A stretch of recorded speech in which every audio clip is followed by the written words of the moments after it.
Okay, let's draft a pair of pants. From the edge of your paper, come down about 3.5 inches. Label 1. So 1 to 2, 3.5. Draw a straight line across. And from 2 to 3, it's about 5.5 inches.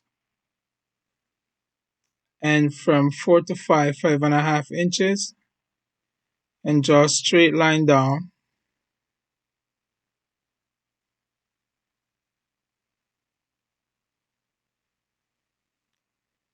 From 3 towards 5 is your total length minus your waistband width. Mark. Do it on the opposite side as well. Your total length minus your waistband width.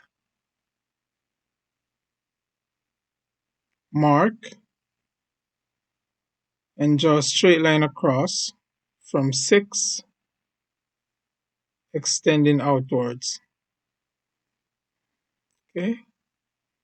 And from 3 towards 5, which is 7, is your crotch depth minus your waistband width. Do it on the opposite side as well. Crotch depth minus waistband width. Draw a straight line across, extending beyond 7 to 9.